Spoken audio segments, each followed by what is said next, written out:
For over 3,000 years, Egypt was ruled by pharaohs. Their towering pyramids, grand temples, and golden treasures captivate the world thousands of years after they lived. But what were their private lives like, beyond the grand monuments and elaborate tombs? How did these rulers live, love, and wield their power behind closed doors?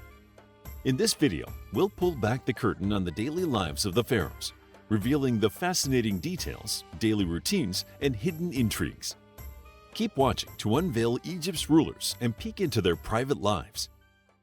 Divine Kings. The pharaohs were not merely kings.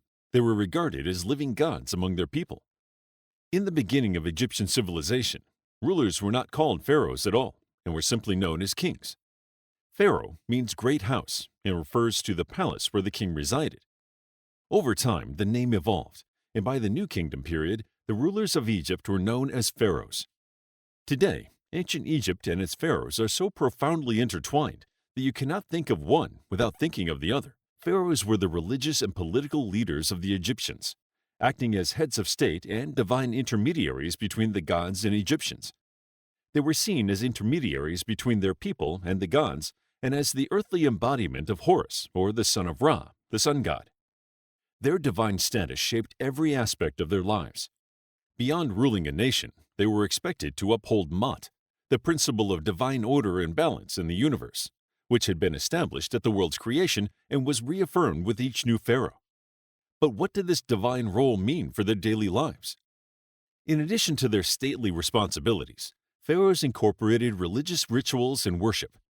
One of their key duties was the veneration of the gods, so pharaohs performed daily offerings and prayers in the inner sanctums of temples with unwavering devotion.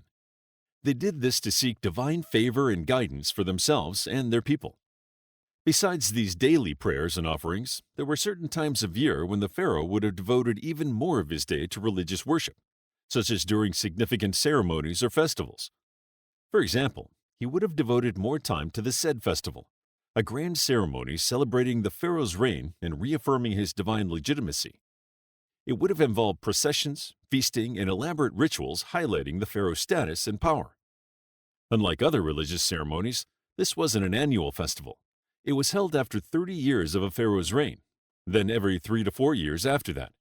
Another example is the annual flooding of the Nile, which occurred between June and September. This event was crucial for agricultural productivity and essential to ancient Egypt's religious and cultural calendar. Ancient Egyptians believed that the floodwaters were a gift from the gods, specifically from the god Hapi, who personified the Nile's flooding and was responsible for depositing rich, fertile soil on the floodplains. During the flood, the pharaoh conducted rituals to ensure the land's fertility and the abundance of the resulting crops.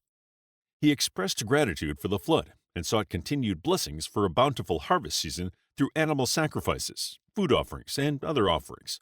Surviving Egyptian calendars record more than 40 annual festivals celebrated at the temple, each of which could last between 1 and 15 days. Considering how much time the pharaoh devoted to these ceremonies, Egyptian pharaohs must have stayed busy with their religious responsibilities. Palace life and daily routines. Because Egyptian civilization lasted for thousands of years, the daily lives of pharaohs depended on the era in which they lived. If the kingdom were at war, their lives would have been different than in times of peace. Life in the Old Kingdom at the beginning of Egypt would have differed from life in the Middle Kingdom or New Kingdom. However, we can generalize what the pharaohs' lives might have looked like based on historical records. The royal palaces of Egypt were filled with grand halls, gardens, and pools. Pharaohs surrounded themselves with advisors, scribes, and servants who attended to their every need. However, they had a massive responsibility. Being a pharaoh was a never-ending job. Each day began with religious ceremonies and meetings with officials. Even before those obligations began, the pharaohs had responsibilities to attend to. The pharaoh would have likely been awoken by attendants, who recited prayers and incantations as a reminder of the pharaoh's divine nature and their pivotal role in maintaining balance. Once awake, the pharaoh's first job was to partake in purifying rituals, cleansing the body and mind. They adorned themselves with intricate clothing, donning the traditional symbols of authority and power depending on the occasion. Once the morning rituals were completed, the pharaoh would move on to business. The pharaohs were heads of state, and much of their daily life revolved around the intricate web of courtly affairs and administrative responsibilities. Surrounded by a crowd of advisors, scribes, and high-ranking officials, The pharaoh presided over a complex bureaucracy that governed the various aspects of Egyptian society. The administration of justice and taxation would take up most days, and the allocation of resources was punctuated by audiences with foreign dignitaries, ambassadors, and provincial governors. Part of the pharaoh's job was maintaining relationships with allies and ensuring the loyalty of Egypt's vassal states. Pharaohs needed to make negotiations, alliances, and strategic decisions with confidence. They were in charge of shaping the fate of their kingdom. This included making crucial decisions, overseeing the administration of Egypt, receiving reports from military commanders, and organizing trade, law, and temple construction. Many of these tasks might have been delegated to viziers or other officials, but the pharaoh still had important tasks to oversee and critical decisions. However, their lives were not just about governance.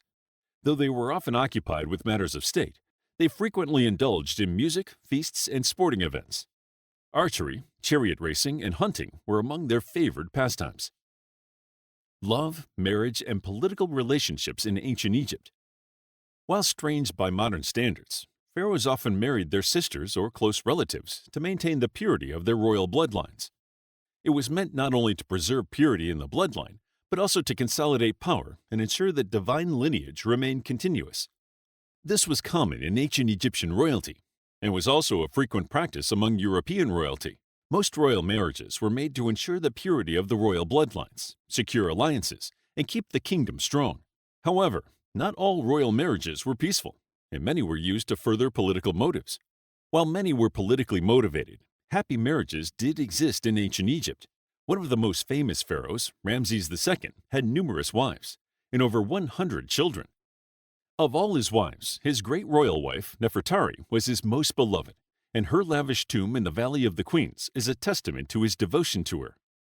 It is one of the most spectacular tombs in the Valley of the Queens. It is known by historians as the Sistine Chapel of ancient Egypt. It is filled with paintings, and its ceiling is adorned with thousands of tiny painted stars. Other pharaohs faced far more tumultuous love lives. Akhenaten and Nefertiri ruled together as a couple during one of Egypt's most controversial religious revolutions. They are best known for their efforts to change Egypt's religion from polytheism to monotheism, worshipping the sun god Aten, and creating a new religious capital called Akhenaten, modern-day Amarna. Despite the unrest they caused, they seemed to have a happy marriage, having several daughters together and ruling with equal status. Meanwhile, Cleopatra, known for her political savvy, used her relationship with Mark Antony to secure her throne. While their attraction to each other was likely genuine based on the records left over from their time together, it was also very convenient for both sides. Antony needed Cleopatra to fund his military endeavors, while Cleopatra needed him to protect and expand her power. Their story ended in a famous tragedy. As the Roman Empire closed in on Egypt, a series of events occurred, and the details of these events vary, depending on the source. According to most sources, Cleopatra misled Antony into falsely believing she was committing suicide. Distraught, he stabbed himself. After his death, Cleopatra attempted to negotiate with Octavian, the Roman emperor. As Roman victory loomed over her head, a spy informed her that Octavian intended to bring her back to Rome to be paraded as a prisoner. In most versions of the story, she avoided this fate by committing suicide, allowing a venomous asp to bite her. Death, burial, and the afterlife. Ancient Egypt is famous for its religious beliefs about the afterlife and funerary practices. Especially important was their need to prepare the dead for the afterlife. Their funerary practices focused on allowing the dead to thrive in the afterlife. A pharaoh's death was the beginning of their journey to the afterlife. The process of mummification ensured that their body would be preserved for eternity. Skilled embalmers removed internal organs, wrapped the body in linen, and placed it in a series of nested coffins before sealing it in an elaborate tomb. However, preparation for the afterlife did not stop with mummification. The body was preserved, as the pharaoh would need it to live and function in the next life. The next step was the opening of the mouth ceremony, which involved a priest reading certain words and spells aloud, while other priests touched the coffin's eyes, nose, lips, ears, hands, and feet. This ceremony restored the senses and ensured that the person could eat, drink, and function normally in the afterlife. Once the function of their body was guaranteed through preservation and the opening of the mouth ceremony, the pharaoh would be buried with equipment, resources, and valued possessions to take into the afterlife.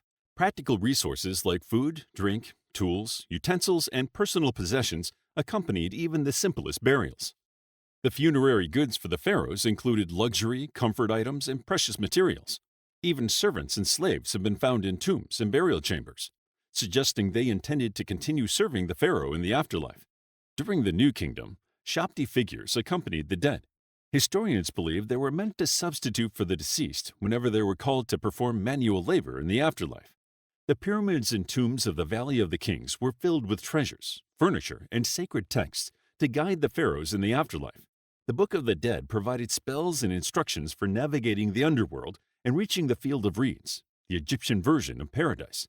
One of the most fascinating tomb discoveries was that of Tutankhamun in 1922. Unlike most tombs, many of which were pilfered or destroyed by tomb raiders, his was nearly intact, revealing a treasure trove of gold, jewelry, and artifacts that provided invaluable insight into ancient Egyptian burial practices. The Pharaohs' Legacy. The pharaohs of ancient Egypt were more than just rulers. They were the heart of a civilization that thrived for thousands of years. Divine duty, politics, and the ever-present pursuit of immortality shaped their lives. From lavish palaces to sacred tombs, their influence endures in the grand monuments they left behind and the stories that continue to fascinate us today. They were godlike to their people and continued to hold a place of significance throughout history, captivating people's imaginations throughout generations. Modern historians and the general public find their roles as rulers, spiritual leaders, and symbols of ancient Egypt fascinating. The connection between the pharaohs and this awe-inspiring civilization is undeniable. While much about these legendary figures has been uncovered, mysteries about their lives remain. There are secrets buried beneath the sands of time waiting to be revealed. Who knows what future discoveries will teach us about the private lives of Egypt's greatest rulers? How would you like to get a deeper understanding of history, impress your friends, and predict the future more accurately based on past events? If this sounds like something you might be into, then check out the brand new Captivating History Book Club by clicking the first link in the description. To learn more about ancient Egypt and its pharaohs, check out our book, Ancient Egypt, a captivating guide to Egyptian history, ancient pyramids, temples, Egyptian mythology, and pharaohs such as Tutankhamun and Cleopatra. It's available as an ebook, paperback, and audiobook. Also, grab your free Mythology Bundle ebook while it's still available. All links are in the description. If you found the video captivating, please hit the like button and subscribe for more videos like this.